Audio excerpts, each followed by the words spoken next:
বন্ধুরা, কথায় আছে মানুষ যখন নিজের বিপদ নিজেই ডেকে আনে তখন সে বিপদ এড়ানোর আর কোনো পথ থাকে না। আজ আমরা এমনই কিছু বিশ্ববিদ্যালয় পড়ুয়া তরুণ-তরুণীর গল্প দেখতে যাচ্ছি যারা শুধুমাত্র ছুটি কাটাতে বেরিয়েছিল, কিন্তু এক ভুল সিদ্ধান্তে তাদের আনন্দের ভ্রমণ পরিণত হয় এক ভয়ঙ্কর মৃত্যুর ঠেলায়। তারা কিভাবে একে একে সেই অজানা আতঙ্কের মুখোমুখি হলো, সবকিছুই আমরা দেখব আজকের এই ভিডিওতে। তাহলে আর দেরি না করে চলুন শুরু করা যাক আজকের গল্প। গল্পটি শুরু হয় ৬ জন বিশ্ববিদ্যালয় পড়ুয়া তরুণ-তরুণীকে নিয়ে। তারা সবাই মিলে ঘুরতে বেরিয়েছিল। সবকিছুই ঠিকঠাক চলছিল, কিন্তু হঠাৎ করেই তাদের গাড়িটি এক নির্জন রাস্তার পাশে বিকল হয়ে যায়। চারপাশে জনমানবহীন এলাকা, দূরে দূরে জঙ্গল, কোথাও কোনো মানুষ নেই। সবচেয়ে ভয়ঙ্কর বিষয়, কারো ফোনে নেটওয়ার্ক নেই। উপায় না দেখে তারা নিজেরাই গাড়ির চাকা বদলাতে নামে। এই সময় দলের ইমিলি নামের এক মেয়ে মজা করে ফোন বের করে সবার একটি ছবি তোলে এবং ছবিটা সে সোশ্যাল মিডিয়ায় পোস্ট করে দেয়। নেটওয়ার্ক পাওয়ার আশায় তারা সামান্য সামনে এগোয়। হাঁটতে হাঁটতে হঠাৎ রাস্তার পাশে ইমিলি দেখতে পায় একটা ফুলের মালা আর পাশে রাখা একটি ভাঙা ফটো ফ্রেম, যার ভেতর কোনো ছবি নেই। এই দৃশ্য দেখে ইমিলির বুক কেঁপে ওঠে। তার ভয় লাগে। সে আর দেরি না করে দ্রুত বাকিদের কাছে ফিরে আসে। অন্যদিকে লম্বা চুলওয়ালা ছেলেটি যখন ফাটা চাকা খুলছিল, হঠাৎ সে খেয়াল করে চাকার ভেতর থেকে একটা গুলির খোসা পড়ে গেল। সে বুঝতে পারে চাকাটা এমনি এমনি ফাটেনি, কেউ গুলি করে ফাটিয়েছে। এই চিন্তায় সে যখন হতবম্ব, ঠিক তখনই অসাবধানতাবশত চাকা গড়িয়ে দূরে চলে যায়। তখন জেছন নামের ছেলেটা সেটা ধরতে দৌড় দেয়, আর ইমিলি যায় দেখতে লম্বা চুলওয়ালার কাজ কত দূর হলো। কিন্তু কাছে গিয়ে সে যা দেখে তাতে সে ভয়ে চিৎকার করে ওঠে। লম্বা চুলওয়ালার মাথায় গুলির বিশাল ক্ষত, মাথা ফেটে গেছে। সে ঘটনাস্থলেই মারা যায়। ইমিলি চিৎকার করতেই পর মুহূর্তেই তার দিকেও একটি গুলি ছুটে আসে। বাকি বন্ধুরা দৌড়ে আসে। তারা ডাকতে থাকে, কিন্তু কোনো সাড়া নেই। সে পেছন ফিরে তাকাচ্ছে না, কারণ সে চাইছিল না তারা তার মুখের ভয়াবহ অবস্থা দেখুক। তার চোখ মুখ রক্তে ভেসে গেছে। ঠিক তখনই আবার গুলি ছোড়া হয়। অবশেষে ইমিলিও মারা যায়। পরপর 2 জন সঙ্গী নিহত, বাকি 3 জন পুরোপুরি আতঙ্কিত হয়ে পড়ে। তখন মায়া নামের মেয়েটি চারপাশ পর্যবেক্ষণ করে বোঝে গুলির শব্দ আসছে তাদের সামনের দিক থেকে। সে সবাইকে দ্রুত গাড়ির অন্য পাশে লুকাতে বলে, কিন্তু জেছন একটু দেরি করে ফেলে। ফলে তার কাঁধে গুলি লাগে। আরেকজন অ্যালেক্স গাড়ি থেকে দূরে থাকায় সে একটি খুঁটির আড়ালে গিয়ে লুকায়। তারা সবাই লুকিয়ে পড়লেও গুলির শব্দ থামে না। স্পষ্ট বোঝা যায় স্নাইপার চায় তারা আতঙ্কে ভুল করুক, কিন্তু এই সময়ে আতঙ্কই সবচেয়ে বড় শত্রু। কারণ একটু ভুল হলেই শরীর বেরিয়ে পড়বে আর গুলি লাগবে। কিছুক্ষণ পর সবাই শান্ত হয়। ঠিক তখনই গুলির শব্দ থেমে যায়। বেঁচে থাকা 3 জন পালানোর উপায় ভাবতে শুরু করে। অ্যালেক্স প্রস্তাব দেয় সবাই একসাথে দৌড় দেই, কিন্তু সমস্যা একটাই, স্নাইপার একসাথে একজনকেই টার্গেট করতে পারে, কিন্তু সেই একজন কেউই হতে চায় না। এই প্রস্তাব বাতিল হয়। জেছন বলে এখানেই লুকিয়ে থাকাই সবচেয়ে নিরাপদ। সে ব্যাখ্যা করে আগে স্নাইপার সাইলেন্সার ব্যবহার করেছিল, তাই শব্দ শোনা যায়নি, কিন্তু সাইলেন্সার দিলে গুলির গতি ও রেঞ্জ কমে যায়। এখন সে সাইলেন্সার খুলে ফেলেছে, কিন্তু তবুও গাড়ির শরীর ভেদ করতে পারছে না। মানে গাড়ির আড়ালে থাকলে সে আমাদের মারতে পারবে না। সে আশা করে শুটার ধৈর্য হারিয়ে চলে যাবে। কিন্তু মায়া ভিন্ন কথা বলে। তার ধারণা এই লোক বহুদিন ধরে এখানে লুকিয়ে আছে। সে পথচারী পর্যটকদের শিকার করে। তার কাছে খাবার পানি সবই আছে। এরপর স্যারা একটি পরিকল্পনা করে। সে বলে গাড়িটা একটু পেছনে সরিয়ে যেখানে সিগন্যাল আছে সেখান থেকে পুলিশে ফোন করা যায়। জেছন কষ্ট করে গিয়ে সেলফি স্টিকে ফোন বেঁধে বাইরে বের করে সিগন্যাল খোঁজে। সিগন্যাল পেয়েই সে কল দিতে যাবে। ঠিক তখনই একটি গুলি ফোনটা গুড়িয়ে দেয়। সে আবার চেষ্টা করতে চাইলে মায়া তাকে থামায়, কারণ এভাবে করলে সব ফোন নষ্ট হয়ে যাবে। এরপর তারা আরেকটা ঝুঁকিপূর্ণ সিদ্ধান্ত নেয়। গাড়িটাকে নিউট্রালে রেখে সবাই মিলে ঠেলে পেছনে নামানো হবে। কিন্তু সমস্যা হলো রাস্তা ঢালু। নিয়ন্ত্রণ হারালে গাড়ি গড়িয়ে যাবে আর তারা খোলা জায়গায় পড়ে যাবে। তবুও তারা চেষ্টা করার সিদ্ধান্ত নেয়। দায়িত্ব ভাগ হয়। মায়া সেলফি স্টিকে জামা ঝুলিয়ে শুটারকে বিভ্রান্ত করবে, স্যারা ভিডিও করবে, জেছন গাড়ি স্টার্ট দেওয়ার চেষ্টা করবে। জেছন গাড়িতে উঠতেই গুলি ছুটে আসে। সে আবার নামতে বাধ্য হয়, কিন্তু ভিডিও দেখে তারা বুঝে যায় স্নাইপার কোথায়। সে একটি গাছের ওপর গিলি স্যুট পরে শুকনো গাছের আড়ালে লুকিয়েছিল। মায়াও তার ফোনে সেই দৃশ্য ক্যামেরাবন্দি করে। এরপর জেছন হাতে একটা ঢাল বেঁধে আবার গাড়ি স্টার্ট দেয়। এইবার গাড়ি চালু হয়, কিন্তু তার ডান হাতে গুলি লাগে। গাড়ি ঢাল বেয়ে গড়াতে শুরু করে।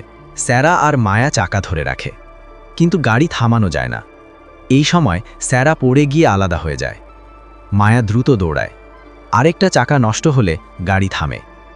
স্যারা খোলা জায়গায় পড়ে থাকে, অথচ আশ্চর্যজনকভাবে স্নাইপার গুলি করে না।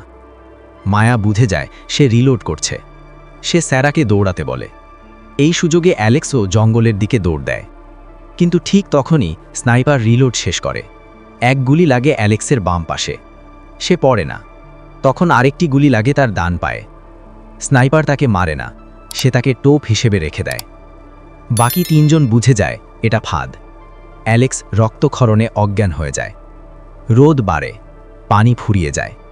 তারা গাড়ি থেকে এক বোতল পানি এনে অ্যালেক্সের পাশে ছুঁড়ে দেয়। সে বোতল খুলে পানি খেতে যাবে, ঠিক তখনই একটি গুলি তার হাত ভেদ করে। বোতল পড়ে যায়। এই মুহূর্তে অ্যালেক্স পুরোপুরি ভেঙে পড়ে। তার চোখে কোনো আশা আর নেই। একদিকে সেই নির্মম স্নাইপার আরামে পানি খাচ্ছে, মাংসের শুকনো খাবার চিবোচ্ছে, আর অন্যদিকে এই কয়েকজন মানুষ ভয়, তৃষ্ণা আর হতাশায় ভেঙে পড়ছে। দুপক্ষের অবস্থার পার্থক্য আকাশ পাতাল। যে ভ্রমণটা হওয়ার কথা ছিল আনন্দের, সেটাই এখন পরিণত হয়েছে মৃত্যুর সাথে লড়াইয়ে। এই সময় হঠাৎ করেই জেছন উঠে দাঁড়ায়। স্যারা আর মায়া যতই তাকে আটকাতে চায়, সে কারো কথা শোনে না। চুপচাপ ধীরে ধীরে সে রাস্তার মাঝখান দিয়ে সামনে এগোতে থাকে, একটুও পেছনে তাকায় না। শেষ পর্যন্ত সে পৌঁছে যায় ইমিলির লাশের পাশে। নিজের জামা খুলে সে তার হাতের পাশে থাকা মুখের অর্ধেক ঢেকে দেয়। তখনই বোঝা যায় ইমিলি আর কেউ নয়, সে ছিল জেছনের বাগদত্তা। যার জন্য সে বাঁচতে চেয়েছিল, সেই মানুষটাই যখন আর নেই, তখন জেছনের হাতে আর বেঁচে থাকার কোনো কারণ থাকে না। সে চুপচাপ গিয়ে নিজের বাগদত্তার পাশে শুয়ে পড়ে মৃত্যুর অপেক্ষায়। কিন্তু আশ্চর্যের বিষয়, স্নাইপার এমন মানুষকে মারতে চায় না যে নিজেই মরতে চায়। অন্যদিকে অ্যালেক্স আবার জ্ঞান ফিরে পায়। আবঝা চোখে সে সামনে কিছু নড়াচড়া দেখতে পায়। ভালো করে তাকিয়ে দেখে ওটা একটি নেকড়ে। অ্যালেক্স আর লড়াই করে না, সে চোখ বন্ধ করে মৃত্যুকে মেনে নেয়। এই সময় জেছন উঠে দাঁড়ায়। সে স্নাইপারের দিকেই এগোতে থাকে। ঠিক তখনই সামনে দিয়ে একটি গাড়ি চলে আসে। ভেতরে ছিল একটি পরিবার, স্বামী, স্ত্রী আর তাদের মেয়ে। জেসন হাত নেড়ে সাহায্য চাইতে থাকে, কিন্তু পর মুহূর্তেই একটি গুলি এসে তার বাম হাতে লাগে। সে আবার ফিরে যায় ইমিলির লাশের পাশে। সে বুঝে গেছে তার বাঁচার আর কোনো সম্ভাবনা নেই। সে শান্তভাবে বসে পড়ে, আর বসার সঙ্গে সঙ্গেই আরেকটি গুলি এসে লাগে। দুজনের হাত একে অপরের সাথে জড়ানো অবস্থায় তারা একসাথেই মারা যায়। এরপর স্নাইপার তার নিশানা ঘুরিয়ে নেয় নতুন আসা সেই গাড়ির দিকে। এক গুলিতে চশমা পরা মহিলার হাত গুড়িয়ে যায়। গাড়িটি নিয়ন্ত্রণ হারিয়ে স্যারার গাড়ির সাথে ধাক্কা খেয়ে উল্টে যায়। চশমা পরা মহিলা কোনো রকমে গাড়ি থেকে বের হয়। মায়া তাকে ইশারা করে, ওখানেই থাকো, গাড়ির আড়ালে থাকো। কিন্তু মহিলা বুঝতে পারে না। সে সামনে এগোয়। ফলাফল, স্নাইপার তাকে গুলি করে মেরে ফেলে। কিছুক্ষণ পর তার স্বামীও গাড়ি থেকে বের হয়। মায়া এবার স্পষ্টভাবে ফোন করার ইশারা করে। স্বামী বুঝে যায়। সে দ্রুত পুলিশে ফোন করে, কিন্তু স্নাইপার তখন আর মানুষ খুঁজে পায় না। তাই সে সরাসরি গাড়ির ফুয়েল ট্যাঙ্কে গুলি করে। গাড়িটি বিস্ফোরিত হয়, আগুনে পুড়ে স্বামী মারা যায়। এই সময় গাড়ির ভেতর থাকা ছোট মেয়েটি জেগে ওঠে। সে দাঁড়ানোর চেষ্টা করতেই স্নাইপার নিষ্ঠুরভাবে তার মাথায় গুলি করে। এখন বেঁচে থাকে শুধু মায়া আর স্যারা। তারা দুজন দ্রুত কথা বলে। স্যারা বলে, আর কিছুক্ষণ পরেই অন্ধকার হবে, তখন ও আমাদের দেখতে পাবে না। কিন্তু মায়া বলে, না, সে নিশ্চয়ই নাইট ভিশন ব্যবহার করছে। এই সময় মায়া লক্ষ্য করে গাড়ি পোড়ার কারণে চারপাশে ঘন ধোঁয়া তৈরি হচ্ছে। তখনই তার মাথায় একটা আইডিয়া আসে। সে বলে, অন্ধকার নামলে এই ধোঁয়াকে আড়াল করে আমরা পালাবো। রাত নেমে আসে। তারা গাড়ির ভেতরের দাহ্য জিনিসে আগুন লাগায়। ঘন ধোঁয়া উঠতে থাকে। তারা দৌড় দিতে যাবে, ঠিক তখনই স্নাইপার চারপাশে আন্দাজে গুলি ছড়ে। তারা আবার গাড়ির আড়ালে লুকিয়ে পড়ে। এই সময় সামনে দিয়ে আসে একটি পুলিশের গাড়ি। সম্ভবত চশমা পরা মহিলার স্বামীই ফোন করেছিলেন। গাড়িতে ছিল 4 জন পুলিশ, 2 জন গাড়ির ভেতরে, 2 জন বাইরে, হাতেও স্নাইপার রাইফেল। তারা অনেকক্ষণ খুঁজেও স্নাইপারকে দেখতে পায় না। তারা সাহায্য চাইতে রেডিওতে কথা বলতে যায়। ঠিক তখনই একটি গুলি এসে গাড়ির চালককে মেরে ফেলে। গাড়িটি নিয়ন্ত্রণ হারিয়ে সামনে এগোতে থাকে। একজন পুলিশ গাড়ি থেকে পড়ে যায়, আর সঙ্গে সঙ্গেই তার মাথায় গুলি লাগে। পরপর দুজন পুলিশ মারা যাওয়ায় মায়া ভেঙে পড়ে। স্যারাকে বলে, পুলিশের উপর ভরসা নেই, এখনই পালাও। কিন্তু স্যারা ভয়ে জমে যায়। মায়া একাই দৌড় দেয়, কিন্তু হঠাৎ করেই ধোঁয়ার দিক পরিবর্তন হয়। মায়া বাধ্য হয়ে জঙ্গলের দিকে দৌড়ায়। 2 পা যেতেই একটি গুলি এসে তাকে মাটিতে ফেলে দেয়। এভাবেই মায়াও মারা যায়। এরপর পুলিশ গাড়িটি থেমে যায়। স্যারা সুযোগ নিয়ে গাড়ির পেছনে গিয়ে লুকায়। একজন পুলিশও গাড়ি থেকে নামে। সে আন্দাজ করে স্নাইপারের দিক বুঝে সেদিকে লাগাতার গুলি চালাতে থাকে। কিছুক্ষণ পর গাড়ির উপর থাকা স্নাইপারটিকে সে মেরে ফেলে, কিন্তু আরেকজন পুলিশ নিজে থেকেই সামনে এগোয়। ভুল সিদ্ধান্ত। পর মুহূর্তেই সে গুলিবিদ্ধ হয়ে মারা যায়। সবকিছু দেখে স্যারার ভেতরের ভয় ভেঙে যায়। সে পুলিশ গাড়িতে উঠে ইঞ্জিন চালু করে সোজা গাছের দিকে ধেয়ে যায়, যেখানে স্নাইপার লুকিয়েছিল। গাড়ির দুলুনিতে স্নাইপারের নিশানা নষ্ট হয়।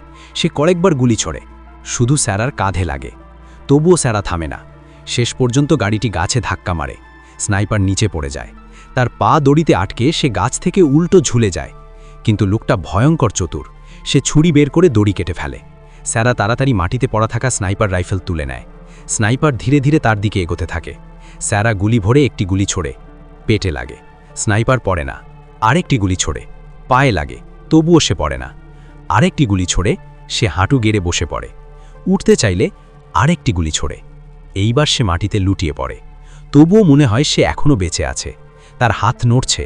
স্যারা সামনে এগিয়ে শেষ গুলি ছুটতে যায়, কিন্তু রাইফেল জ্যাম হয়ে যায়। স্যারা তখন বন্দুক দিয়ে পাগলের মতো তার মাথায় আঘাত করতে থাকে। অথচ এই লোকটা এত কিছুর পরেও সহজে মরছে না। শেষ আঘাত করতে গিয়ে হঠাৎ করেই জ্যাম হয়ে থাকা গুলিটি ছুটে বেরোয়, সোজা গিয়ে লাগে স্যারার গলায়। এভাবেই দুজন একসাথে মারা যায়। এখানেই এই ভয়ঙ্কর সিনেমার গল্প শেষ হয়। আপনাদের ভিডিওটি কেমন লেগেছে অবশ্যই কমেন্ট করে জানাবেন। আর এমন আরও নতুন নতুন ভিডিও পেতে চ্যানেলটি সাবস্ক্রাইব করতে ভুলবেন না। ধন্যবাদ সবাইকে।